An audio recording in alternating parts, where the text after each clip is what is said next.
a special worship service today. Rama is going to be bringing a message to us today. So because of that, there's no children's message today. So at this time, kids from preschool through first grade are free to head for rest stop if you want to go. All right, with your parents' permission, of course. Part of the job of the elders at Red Arrow is to help and support Pastor Ben and Maria in their ministry to you, the congregation. They're very busy folks, so we help them out wherever and whenever we can.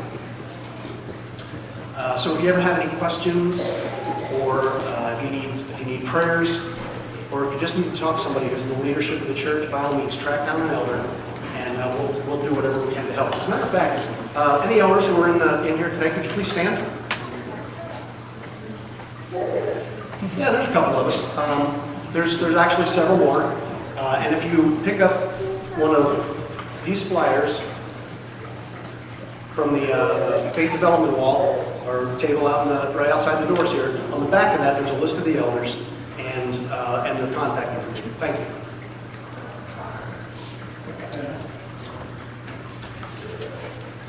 I'm also the leader of Rama, which is a ministry in Red Arrow that encourages folks to express their faith through the art of drama. And you're going to get to see some of that expression of faith today, so I hope you really enjoy it. In just a moment, we're going to receive our offering, but before we do that, I wanted to show you about 40 pictures from my last family vacation. Just kidding. Just one picture. A few years back, my family and I went on a Caribbean cruise. Now, I don't know if you've ever been on a cruise before, but it was a blast. We had a lot of fun.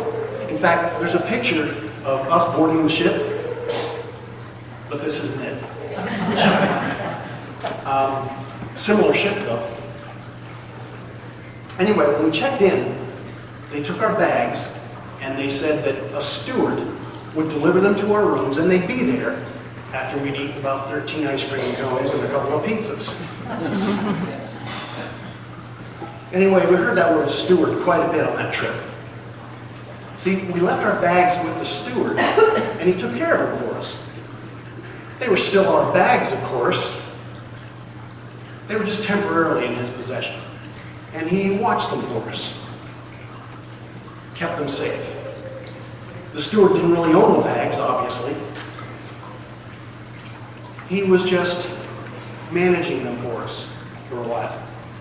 That's what a steward does. Manage the possessions of somebody else. That word steward is actually in the Bible several times. While we're here on this earth, we're the managers of God's creation. We don't actually own anything. We're the stewards of the resources and talents and opportunities and finances that God has entrusted to us for a little while. Nothing actually belongs to us. It's just all on loan to us by God, and we're responsible for how we handle it. Now, that being said, it just follows that when we give, we aren't really giving from what we own. We're giving to God from the stuff that's already God's. It's a pretty awesome concept when you think about it. Anyway, now's the time we're going to receive our offering. Thanks, Fred and me, for getting those baskets going. Each section has its own basket, so just pass it forward in your section, leave it on the chair in front. Part of my responsibility as the finance elder is to encourage all of us to either join or take the next step in the stewardship journey. And that's what we hope Rama will do for us today. So thank you for joining us on the journey, and we're going to watch a short video while we receive the offering. Hi folks, Tom Budgett here with a few rambling thoughts on financial stewardship. Now that the holidays have been over and done with for a little while, Do you find that you're going to spend the next 6 months trying to pay for little Susie's new bike and Johnny's Xbox accessories? How about that little trip back home to visit the folks in the old home place? Yeah, travel's not cheap. What with gas prices being so high, even good old Motel 7 has raised their rates. Have you ever stopped to think about God's plan for your holiday spending? For that matter, have you ever wondered what God thinks of your spending in general? Most good Christian folks pray about big purchases like a house or a car. Most of us don't think twice about the money we spend to go out for a meal or buy a Christmas present for Aunt Thelma and Uncle Oscar. Well, I'm Tom Budget, and one thing I've learned in all my travels across this great old country is that God cares about you and me, and He cares about how we handle everything He's given to us. From the petty change in our pockets, to the talents we use, to the work we do for the church, and our brothers and sisters in the Lord. Let's face it, it all belongs to Him anyhow. You know the old saying, God owns the cattle on 1,000 hills. Why not include God in all your plans? What you spend and what you give, including planning for this year's Christmas now, instead of spending all year paying for the last one. You can find out what God thinks about where to go on vacation and which Motel 7 to stay in when you visit Cousin Stella this summer. And remember a message from old Tom Budget. When you want to talk things over with God, He'll always leave a light on for you.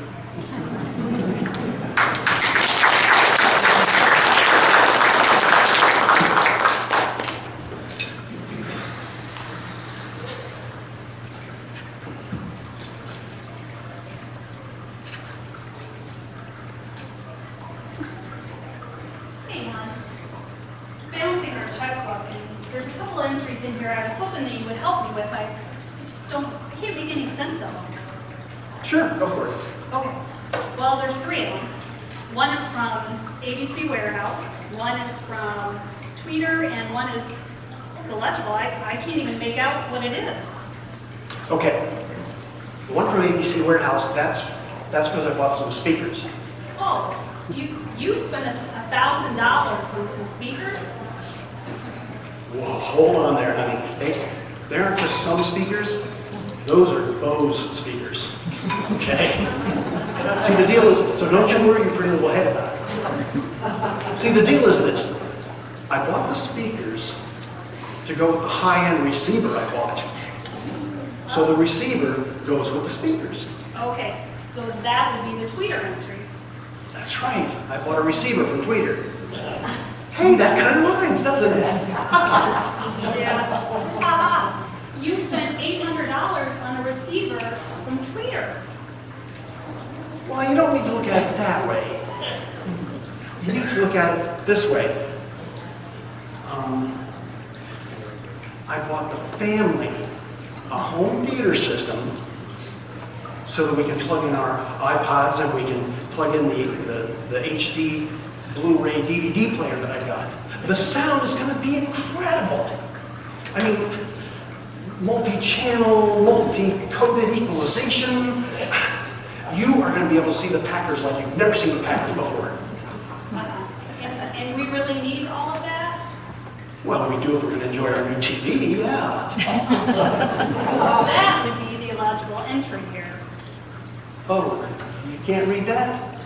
That says, surprise for my sweetie. See, I wrote that because because I didn't want to write it out of our checkbook. I was responsible with our money, and so I wrote that so that when you read it, you would know that you got a surprise. Surprise.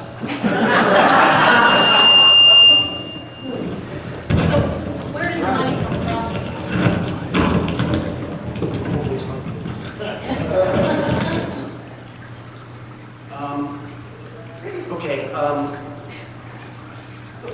Best Buy. Your surprise came from Best Buy. Okay, well let me rephrase the question then. Where did the money come from? Oh, valid question. You see, I was in Best Buy and I got out the checkbook and the guy there said, no, why don't you get a Best Buy credit card? And I said, whoa, no, because I don't roll that way, right? And he said, no, it's 12 months, same as cash, no interest. And I said, whoa, sign me up, booyah!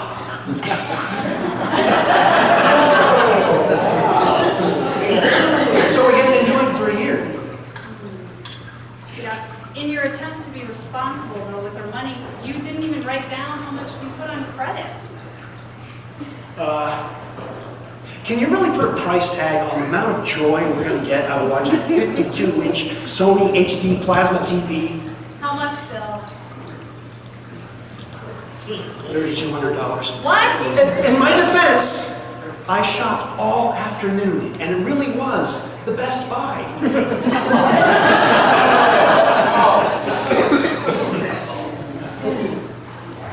You are so wrapped up in stuff. Do you not see that? Do you not see that your self-esteem it's wrapped up in things that we own and not who we are? No, it's not. Yes, it is. No, it's not. If you don't stop this, there's no way we are ever going to be able to afford to put our kids through college. We have kids? I'm kidding, of course I know we have kids. I know, we have our daughter, and we have our son, Billy, right. And I know we have to worry about our daughter because she's really, really smart. But our son, Billy, well, he's not the sharpest knife in the drawer, if you know what I'm saying. All accelerated classes. You see? That means he's smart. Oh. Well, how smart is he? He's smarter than you and me put together. Oh. Well, we could probably make some money off him and pay off our debts. No. When I was growing up, we didn't have much stuff, but that didn't matter to me. I dreamt and wanted a life like Little House on the Prairie. You know, the little house. Well, on a prairie. But the kids were running across the field to Ma and Pa in a horse-drawn cart. Ma would cook supper and Pa would play the fiddle and half pint and Pa would go down to the fishing hole and all the kids would go to school in the schoolhouse. And one morning Mary woke up blind, but it was okay because she taught at the blind school and things were so simple. And I want simple. Do you understand that? Bill. Huh? Oh, I'm sorry. I stopped listening about 10 minutes ago. You are taking all of this back. Look, I never had anything as a kid. What? We never really had much. You know, it was all hand-me-downs and people feeling sorry for us and giving us stuff.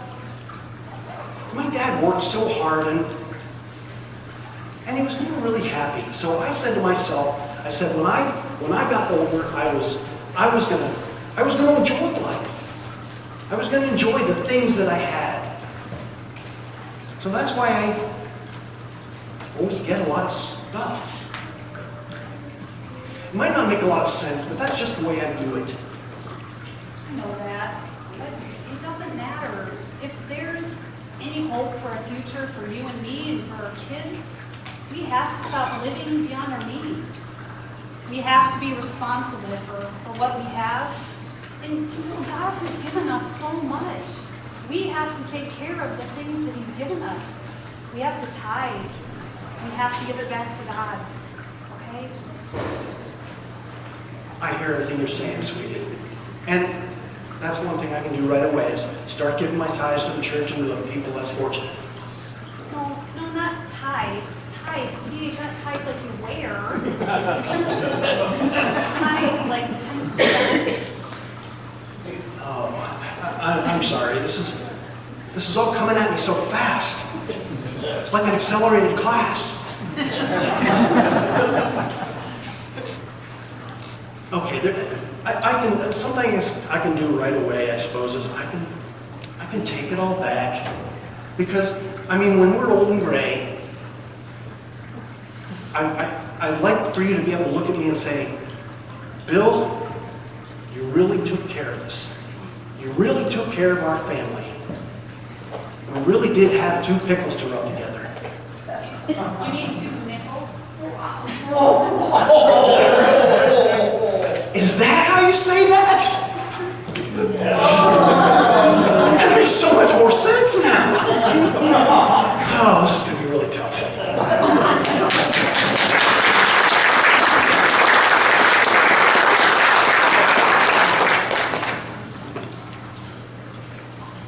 What do you have that belongs to God? What do you? What belongs to? There was a man He's just a man. Man's man. Man like any other man. who was very rich. The guy was loaded. Money was coming out of his ears. Right. The man had to go on a journey. A long strenuous journey. Many miles away. That would take days, no months, no years. Can we get on with it? I just want them to get it. Do you get it? They get it. That's all I wanted. Anyway, the rich man had to go on a journey. And so he decided to leave his wealth with 3 servants. That's kind of dull, don't you think? Leaving your stuff with me. Maybe they were trustworthy.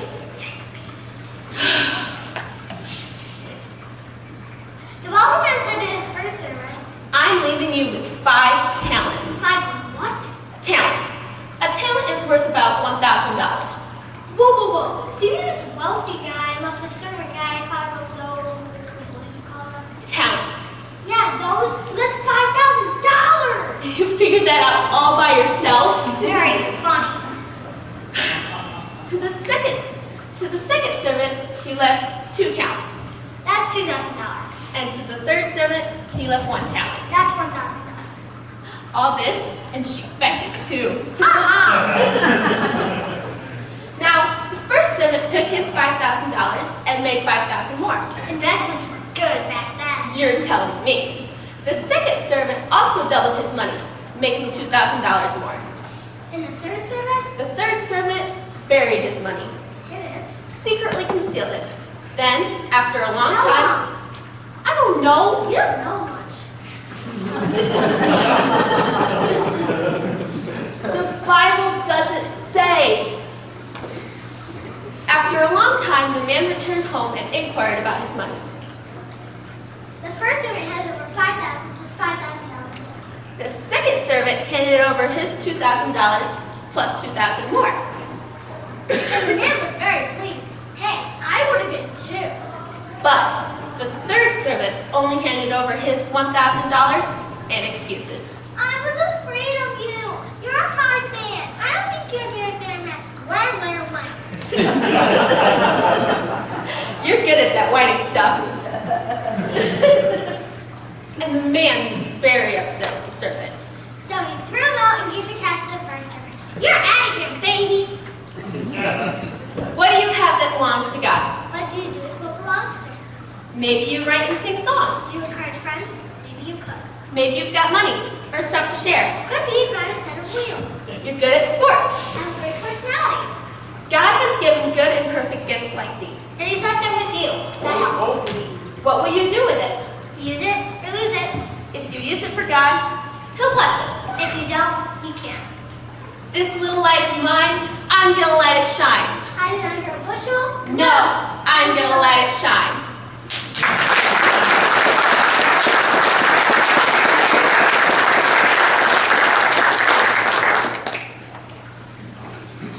It was a really foolish thing I did, but it taught me an important lesson about life. Let me explain. I was visiting some relatives in the desert when, and on my way back to my uncle's house, my car broke down. There was billows of smoke. There's billows of smoke boiling from the hood of my car. I stopped the car when the red light came on. So there I was, in the middle of the desert, miles from civilization, with a radiator that needed water, and not a drop of water in sight. Then I remembered, my uncle had mentioned a ghost town just off the main road. And I thought, where there's a ghost town, there's got to be a lake or a river nearby. So instead of of waiting by the car, stupidity took over, and I headed in the direction where I thought the ghost town might be. It should only be a mile or two, I thought. Well, a mile or two turned into 3, and then 4, and then 5. No lake, no river, no standing water of any kind. My mouth was parched. I had lost so much body water that I had stopped sweating. If I didn't get a drink of water soon, I was going to become the next of many victims for which this desert had become famous for. But I saw it in the distance, the ghost town. Once I staggered toward what used to be the town square, I saw a watering trough and a hand pump. So I started cranking the handle up and down, up and down, up and down, up and down, up and down, up and down, up and down, up and down, up and down, up and down. Oh no. This is it, I thought. They're going to find my dry bleached bones picked clean by the vultures that were circling overhead. Oh gosh. And then I saw some writing scratched on the side of the watering trough. It said, use the jar of water to prime the pump, and then refill the water and bury it in sand. Water! A jar of water! It's gotta be around here somewhere. Water! A whole jar of water! I was about to drink it down in one gulp, and then I remembered. The water's for priming the pump.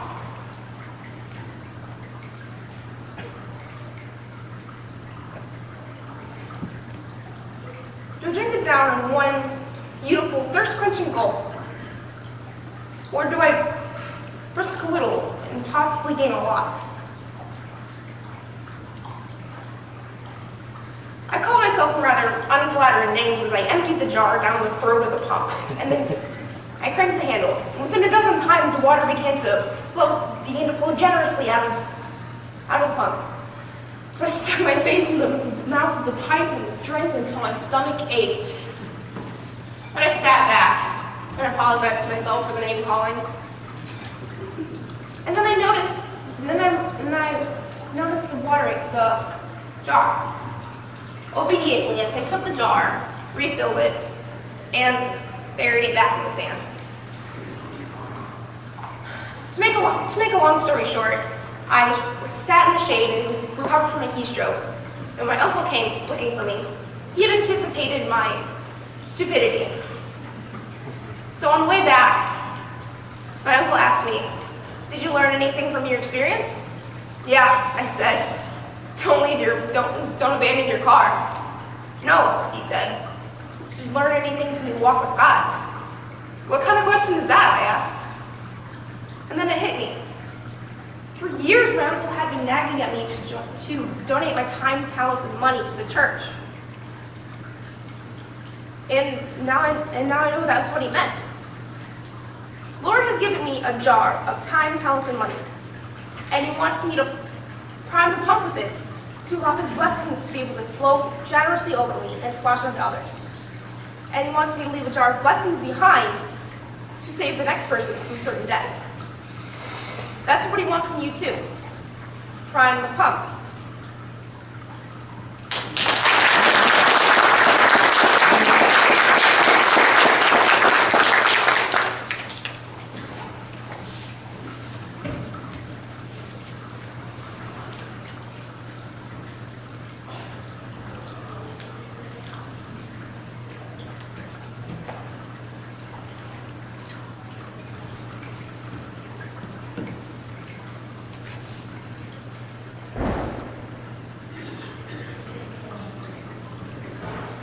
Oh, hi. I'm probably wondering why I'm sitting here staring at this package. It's simple, really, but it's a little complicated. You see, I found this on my doorstep a couple of days ago, so you're probably wondering why I haven't opened it yet.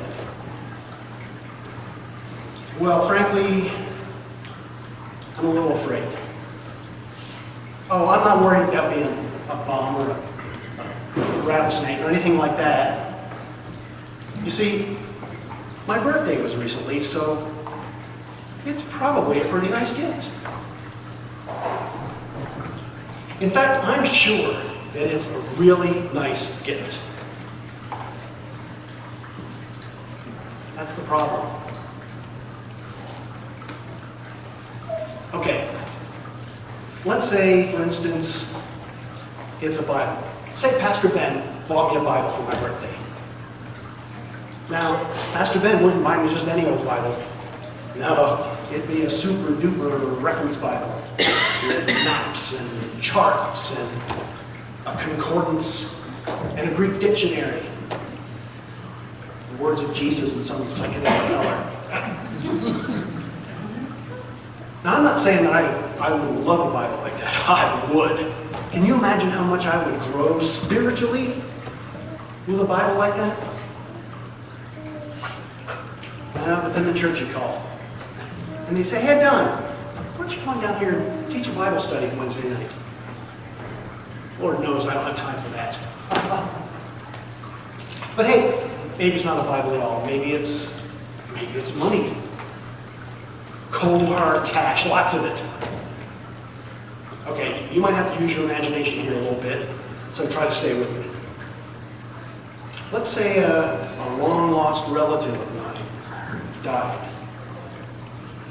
My great Aunt Millie. And she left me $1 million. $1 million. Man, what I could do with that kind of money. I could buy a car. I could buy 3 cars. And a house. Boat. Who am I fooling? I'd have to share it. Share it! I mean, if some poor sap isn't lucky enough to have a great Aunt Millie kick the bucket, why should I have to pay? And then I'd have to give 10% to the church. 10%? Why, that only leave me $900,000. Nah, I think I'd just rather not know if it's money. But hey, maybe it's not money at all. Maybe it's something that I've wanted all my life. Like a violin. Yeah, like a violin. If I had a violin, I could play all the classics. Tchaikovsky, Rachmaninoff, Korsakov, the Rolling Stones. People would say of me, bravo, bravo, you are so wonderful. Come play for us, please.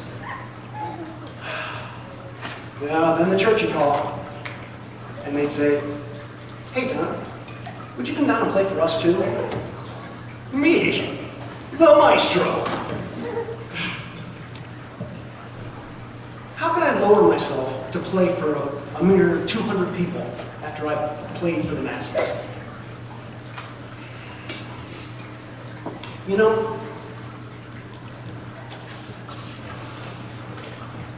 I don't think I'm going to open this afternoon.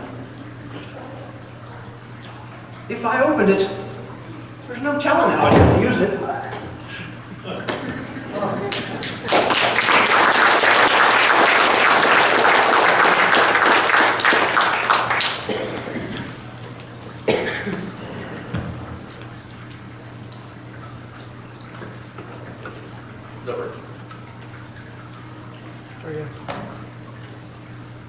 As you can tell, I am not a Rama. I'm not. Start by saying thank you for Rama and Don.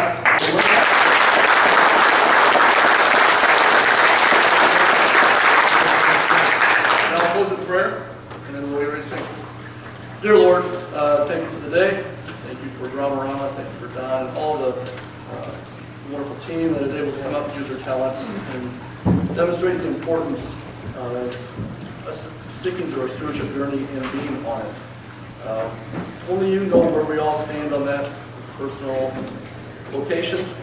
Whether it is looking at our checkbook and understanding we need to plan for the future, making wise investments, or it is being in a position of seeing to prime the pump, to put you to work, and to truly trust you and understanding that you will be the best place for it.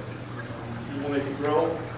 The talents is a great example of showing that it will multiply and doing your good work. In Jesus' name.